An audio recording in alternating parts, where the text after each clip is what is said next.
ኪሊያን ኤምባፔ ከማንም ህልም በላይ የስልጣንና የሀብት ግዛት እየገነባ እንደሆነ ብነግራችሁ ምን ትላላችሁ? ኤምባፔ የእግር ኳስ ኮከብ ብቻ አይደለም። እሱ በሀብት በዝናና ተስፋ ባልተቆረጠ ተጽዕኖ የግል ግዛቱን በጸጥታ እየገነባ ያለ እግር ኳስ ተጫዋች ነው። ሜዳ ላይ ከምታዩት እጅግ የራቁ ማንም የማያውቃቸው ሚስጥሮች የተሞላበት ህይወት፣ የሚሊዮን ዶላር ስምምነቶች፣ አስደንጋጭ ውሳኔዎችና ከዚህ በፊት ታይቶ የማይታወቅ ድፍረት ግን ከኤምባፔ የሚያንጸባርቅ ብርሃን በስተጀርባ ምን እንደተደበቀ በትክክል ያውቃሉ? ስለ ኪሊያን ኤምባፔ ሰባቱን አስደንጋጭ እውነቶች የምነግራችሁ ይሆናል።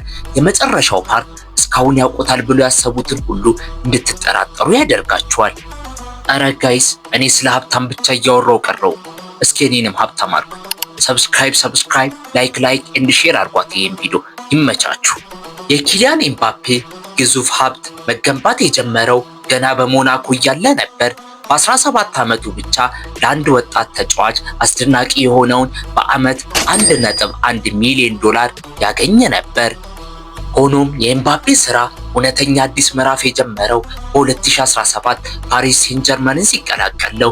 እዚያም ልዩ ችሎታውን አስመስክሮ በፍጥነት በዓለም ላይ ካሉ ተስፋ ሰጪ ተጫዋቾች አንዱ ሆነ። በችሎታውና በማያቋርጥ ጥረቱ የኤምባፔ ፒኤስጂ ደሞዝ ከፍ በማለት በስፖርት ውስጥ ከፍተኛ ክፍያ ከሚከፈላቸው የእግር ኳስ ተጫዋቾች ተርታ አስቀመጠው። በ2022 ከፒኤስጂ ጋር የውል ማራዘሚያ ሲፈርም ጉርሻዎች ሳይካተቱ በዓመት የ53 ሚሊዮን ዶላር የሆነ ግዙፍ መሰረታዊ ደሞዝ ተከፋይ ሆነ። በዚህ ውል ውስጥ ኤምባፔ በ3 ክፍሎች የሚከፈል እስከ 50 ሚሊዮን ዩሮ የሚደርስ የዝውውር ክፍያ አግኝቷል። ይህም ፒኤስጂ በዚህ ወጣት ኮከብ ላይ ያደረገውን ከፍተኛ ኢንቨስትመንት የሚያሳይ አስደንጋጭ አሃዝ ነው። ከዚህም በላይ ኤምባፔ ለ3 ዓመት ማራዘሚያ 16 ሚሊዮን ዶላር የሚያወጡ የፊርማ ጉርሻዎች ተሰጥቶታል።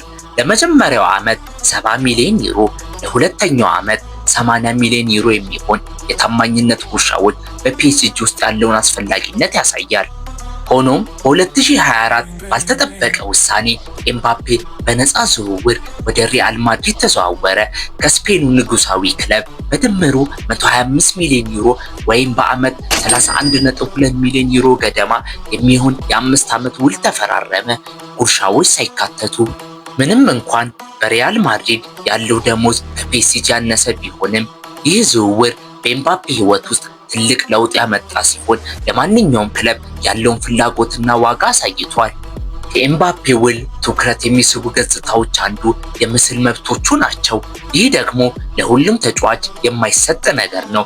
አብዛኞቹ ተጫዋቾች የምስል መብቶቻቸው ከክለቡ ጋር መጋራት ሲኖርባቸው፣ ኤምባፔ 100% የምስል መብቶቹን በተሳካ ሁኔታ አስቀርቷል። ይህ የግል ምስሉን እንዲቆጣጠር ብቻ ሳይሆን ከግል ማስታወቂያና ስፖንሰርሺፕ ስምምነቶች ተጨማሪ ገቢ እንዲያገኝ ያስችለዋል። ከታላላቅ ብራንዶች እንደ ናይክ፣ ዲዮር፣ ሀብላት፣ ኦክሊ እና ፓኒኒ ጋር ውሎችን ፈርሟል።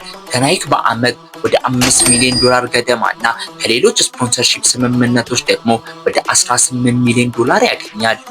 በኢንስታግራም ላይ ከ113 ሚሊዮን በላይ ተከታዮች ያሉት ኤምባፔ እንደ ዓለም አቀፍ የስፖርት አዶ ያለውን ምስል በማጠናከር ከዋና ዋና ብራንዶች ትኩረትና የድጋፍ ውሎችን መሳቡን ቀጥሏል። በእነዚህ ግዙፍ ኮንትራቶች፣ ከፍተኛ ጉርሻዎችና የምስል መብቶቹ ኪሊያን ኤምባፔ 1 ቢሊዮን ዶላር የሚያወጣ ሀብት ለራሱ ገንብቷል። በይፋም በዓለም ላይ እጅግ ባለጸጋ አትሌቶች ደረጃ ውስጥ ገብቷል። ነገር ግን ጥቂት ሰዎች የሚያውቁት ነገር ቢኖር ከዚህ የሚያንጸባርቅ ስኬት በስተጀርባ ማሸነፍ የነበረበት ፈተናዎችና ችግሮች የተሞላ ጉዞ እንዳለ ነው።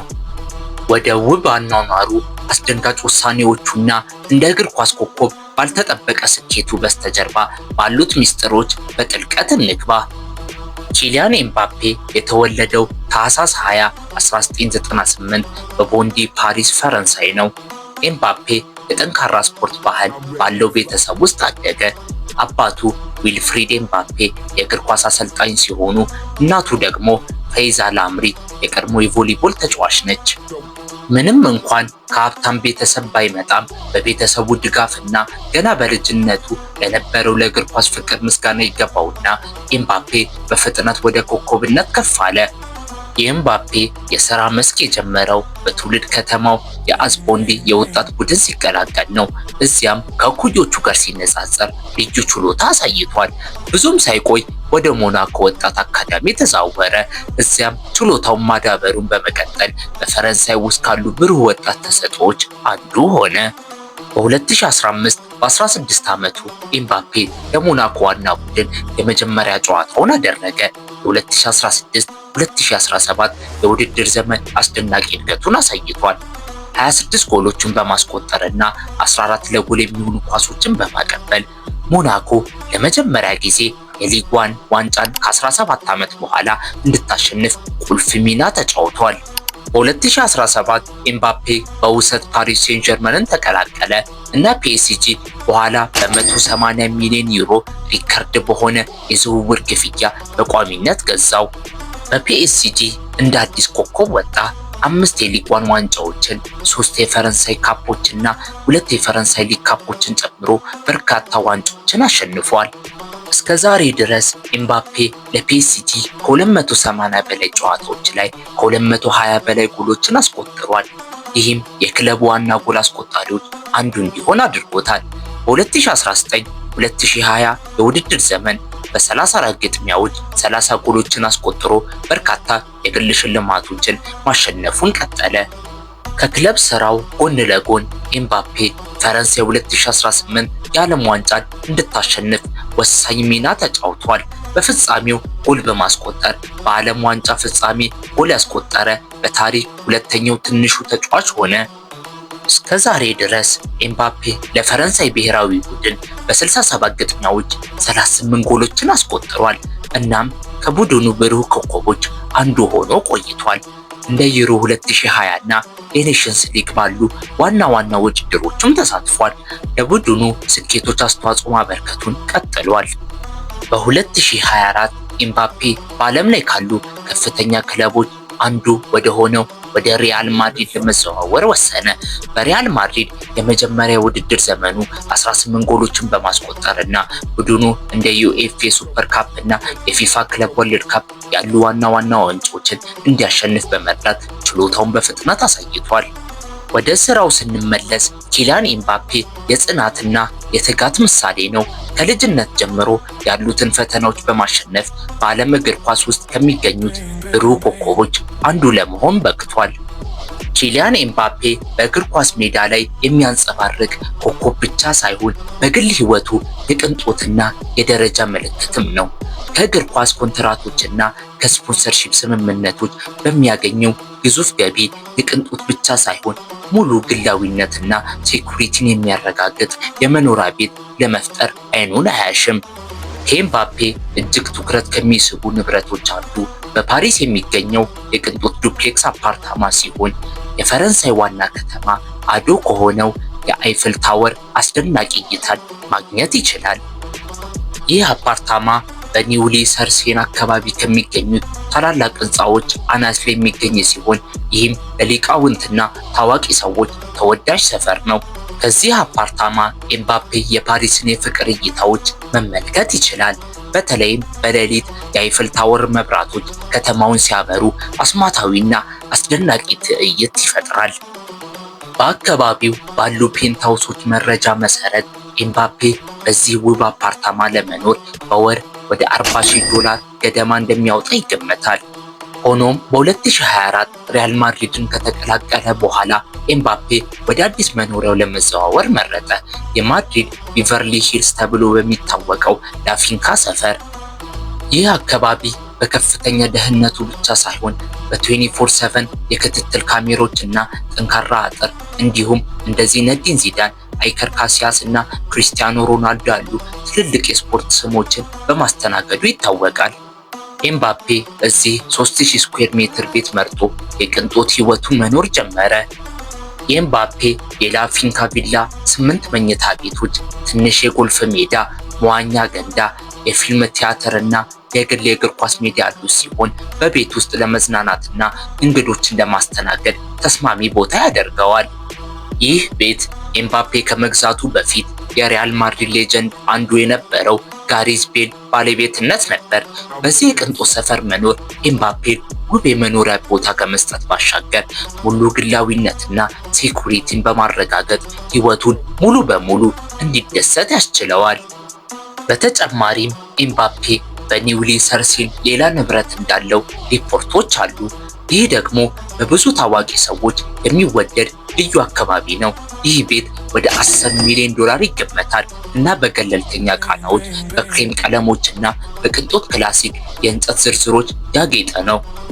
ይህ ዘመናዊ የመኖሪያ ቦታ ምቹ ሁኔታን ይሰጣል። በተለይም ኤምባፔ ከእግር ኳስ ሜዳ ግፊት ርቆ ዘና ለማለትና የግል ጊዜዎችን ለመደሰት የሚያስችል መዋኛ ገንዳ አለው። ይህ ንብረት የዚህ የእግር ኳስ ኮከብ እጅግ ውድና ባለጸጋ ሕይወት ነጸብራቅ ነው። የኪሊያን ኤምባፔ የቅንጦት ሕይወት ውድ ቤቶች ብቻ አይደለም፣ በአስደናቂው የቅንጦት መኪኖች ስብስብም ይከበራል።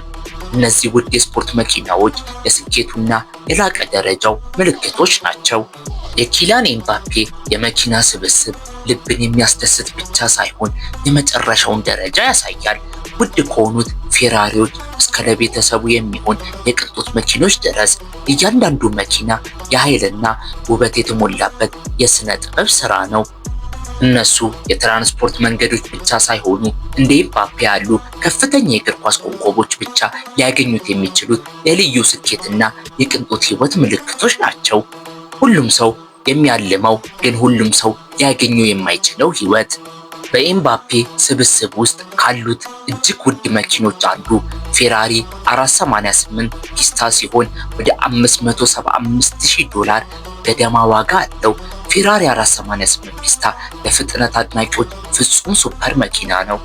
3.9 ሊትር V8 ሞተር ሲኖረው መኪናው እስከ 720 የፈረስ ጉልበት ማመንጨት የሚችል ሲሆን ከ0 እስከ 100 ኪሎ ሜትር በሰዓት በ2.9 ሰከንዶች ብቻ እንዲደርስ ያስችለዋል። ፌራሪ 488 የካርበን ዲቴልስ እና ፕሪሚየም የቅንጦት ውስጣዊ ክፍል አለው። ይህም ስፖርታዊና የተጣራ ቦታን ይሰጣል። ከፌራሪ 488 ፒስታ በተጨማሪ ፌራሪ SF90 ስትራድል በኤምባፔ ስብስብ ውስጥ ካሉት እጅግ ልዩ ሱፐር መኪኖች አንዱ ነው። ወደ 500,000 ዶላር አካባቢ ዋጋ ያለው SF90 ስትራድል የፌራሪ እጅግ ኃይለኛ የሃይብሪድ ሱፐር መኪና ነው። በ4.0 ሊትር V8 ሞተር እና በ3 ኤሌክትሪክ ሞተሮች የተገጠመለት SF90 ስትራድል በድምሩ 1000 የፈረስ ጉልበት ያመነጫል። ከ0 እስከ 100 ኪሎ ሜትር በሰዓት በ2.5 ሰከንዶች ብቻ ይደርሳል። የኤስኤፍ90 ስትራድል ውስጣዊ ክፍል እጅግ ዘመናዊ ነው። በቅንጦት ካርበን ዲቴልስ እና ትልቅ የኒኪቲ ስክሪን ያለው አልትራ ሞደርን ነው። የመኪናው የመዝናኛ ሲስተም አፕል ካርፕሌይ እና አንድሮይድ አውቶን ይደግፋል። ይህም እጅግ በጣም ጥሩ የማሽከርከር ልምድን ይሰጣል። ኤምባፔ ሱፐር መኪኖች ብቻ አይደለም ያሉት፣ በዕለት ተዕለት መኪኖች ውስጥም ለምቾት ከፍተኛ ትኩረት ይሰጣል። ቮልክስዋገን ቱዋሬግ ከሚይዛቸው የቅንጦት ኤስዩቪ አንዱ ነው። ከ61,000 ዶላር ጀምሮ የሚሸጠው ቱዋሬግ V6 ወይም V8 ሞተር ጋር ይመጣል። ከ280 እስከ 420 የፈረስ ጉልበት ያቀርባል። ይህም በተለይ ረጅም ጉዞዎች ላይ ምቹ የማሽከርከር ልምድ ይሰጣል። ውስጣዊው ክፍል የቅንጦትና ምቾት ፍጹም ቅልቅል ነው።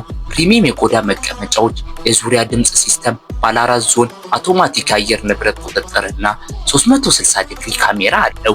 ይህ ኤምባፔ ቤተሰቡን ይዞ ሲጓዝ ወይም ደረጃ ያለው ኤስዩቪ ሲፈልግ ተስማሚ መኪና ነው። በቅንጦት መኪናዎች ያልቆሙ ኤምባፔ የግል ጀትም አለው። እሱም ገልፍ ስትሪም G280 ነው። ለረጅም ጉዞዎች የሚጠቀመው ሲሆን ገልፍ ስትሪም G280 እንደ ኤምባፔ ላሉት የስፖርት ኮከቦች ተስማሚ ምርጫ ነው። እስከ 10 ተሳፋሪዎችን የመሸከም አቅም ያለው ከቤተሰቡ ከጓደኞቹ ወይም ከቡድን አባላቱ ጋር እንዲጓዝ ያስችለዋል። ከፍተኛ ጥራት ያላቸው የቆዳ መቀመጫዎች 360 ዲግሪ መሽከርከርና ሙሉ በሙሉ መዘርጋት የሚችሉ ሲሆን ተሳፋሪዎች በረጅም በረራዎች ላይ ምቾት እንዲሰማቸው ያደርጋል። ገልፍ ስትሪም G280 ዘመናዊ የመዝናኛ ስርዓቶችም የተገጠመለት ነው። ትልቅ ስክሪን፣ ከፍተኛ ጥራት ያለው የዙሪያ ድምፅና ከፍተኛ ፍጥነት ያለው ዋይፋይን ጨምሮ ኤምባፔ በቀላሉ እንዲሰራ ወይም ዘና እንዲል ያስችለዋል። ጀቱ ትንሽ የኪችን ቦታም አለው። ተሳፋሪዎች ጣፋጭ ምግቦችን የሚመገቡበትና በረራው በሙሉ ከፍተኛ ምቾት እንዲሰጥ የሚያደርግ የቅንጦት መታጠቢያ ቤትም አለው። በተጨማሪም አውሮፕላኑ መረጋጋትን እና በአስቸኳይ ሁኔታዎችን ማስተካከያዎችን የሚያረጋግጥ አውቶማቲክ የበረራ መቆጣጠሪያ ስርዓት የተገጠመለት ሲሆን አስተማማኝና ምቹ በረራን የሚያረጋግጡ የላቁ የደህንነት ባህሪያትም አሉት። የኪሊያን ኤምባፔ የቅንጦት መኪኖች ስብስብና የግል ጀት የትራንስፖርት ጉዳይ ብቻ አይደለም፣ የሊቃን የአኗኗር ዘይቤ ዋነኛ አካል ነው። እያንዳንዱ መኪና፣ እያንዳንዱ ጀት የቅንጦት የኃይልና ምቾት ምልክት ነው። ኤምባፔ በፍጥነት እንዲንቀሳቀስ ብቻ ሳይሆን በህይወቱ በየጊዜው ከፍተኛውን ምቾት እንዲያገኝ ያስችለዋል። ኪሊያን ኤምባፔ በተለዋዋጭ የስፖርት ልብስ ጎልቶ የሚታይ ሲሆን ብዙውን ጊዜ ምቹ ሆኖም ፋሽን የሆኑ የስፖርት ልብሶችን ለብሶ ይታያል። በተለይም እንደ ናይክ እና ጆርዳን ካሉ ታዋቂ ብራንዶች ትራክሱት ልብሶችን ይወዳል። ይህም የስፖርትና የከፍተኛ ፋሽን ቅልቅልን ያሳያል። ሆኖም ኤምባፔ በስፖርት ልብስ ላይ ብቻ አያቆምም። እሱ የከፍተኛ ፋሽን ምልክትም ነው። ለአስፈላጊ ዝግጅቶች ብዙውን ጊዜ ደረጃቸውን የጠበቁ ቄንጠኛ የዲዮር ልብሶችን ይመርጣል። ከ$2500 እስከ $4000 የሚገመት የዲዮር ልብስ ለመደበኛ አጋጣሚዎች የሚመርጠው ምርጫ ነው። በተጨማሪም ኤምባፔ ከ$1500 እስከ $2000 የሚገመት ዋጋ ያላቸውን ዲዮር ኤክስ ስቶን አይስላንድ ጃኬቶችን ይወዳል። እነዚህ ጃኬቶች በቀላሉም ሆነ በተጠራ ዲዛይናቸው ከፍተኛ ፋሽንን ከስፖርታዊ ዘይቤ ጋር ያዋህዳሉ። ይህም ምቾትን እየጠበቁ ለመደበኛ ዝግጅቶች ተስማሚ ያደርጋቸዋል። የሱ የሰዓት ስብስብ ለቅንጦት ዕቃዎች ያለውን ፍቅር የሚያረጋግጥ ሲሆን ይህም ቅንጡ አኗኗርና የሥራ ስኬቱን የሚያንጸባርቁ ከፍተኛ ደረጃ ያላቸው ሰዓቶች አሉት። ከ2018 ጀምሮ የሀብላት ዓለም አቀፍ አምባሳደር እንደመሆኑ ኤምባፔ ከዚህ የስዊስ ብራንድ በርካታ ልዩ ሰዓቶች እንዲሁም እንደ ሮሌክስ እና ኦዴሜር ፒጌት ካሉ ታዋቂ ብራንዶች የተሰሩ ሰዓቶች አሉት። በኤምባፔ ስብስብ ውስጥ ከሚገኙ ታላላቅ ሰዓቶች አንዱ ሀብላት ቢግ ባንግ ዩኒኮ ታይታኒየም ሬንቦ ነው። ይህም ኤምባፔ ከሚይዛቸው እጅግ አስደናቂ ሰዓቶች አንዱ ሲሆን ዋጋውም ወደ $50,000 ገደማ ነው። በልዩ ዲዛይን እና ዓይንን በሚስቡ ቀለሞች የሚታወቀው ይህ ሰዓት ታይታኒየምን ከውድ የከበሩ ድንጋዮች ጋር በማዋሃድ አስደናቂ ገጽታ ይፈጥራል። ከሀብላት ሰዓቶች ጎን ለጎን የኤምባፔ ስብስብ ከሌሎች ታዋቂ ብራንዶች የተሰሩ ሰዓቶችንም ያካትታል። ትኩረት የሚስብ አንድ ሰዓቱ ሮሌክስ ያት ማስተር ሲሆን ዋጋውም ወደ $12,000 ገደማ ነው። በተጨማሪም ኦዴሜር ፒጌት ሮያል ኦክ ኦፍሾር የኤምባፔ ሌላ ተወዳጅ ነው። በክላሲክ እና በቅንጦት ዲዛይን የሚታወቀው ይህ ሰዓት እንደ ስሪቱ ከ$25,000 እስከ $40,000 ሊያስወጣ ይችላል። በኤምባፔ ስብስብ ውስጥ ያለው እያንዳንዱ ሰዓት የጊዜ መለኪያ መሳሪያ ብቻ ሳይሆን የስኬት፣ የደረጃና የህይወቱ ዘይቤ ምልክት ነው። ስለ ኪሊያን ኤምባፔ ታላቅነት ያሉትን አስተያየት ከዚህ በታች ባለው የኮሜንት መስጫ ቦታ ያስቀምጡልን። ይህ ቪዲዮ ከተመቻችሁ ላይክ፣ ሼር እና ሰብስክራይብ ማድረግ እንዳይረሳ። ሁላችሁም ባላችሁበት ቦታ ምችት ይበላችሁ። Bang, bang, bang.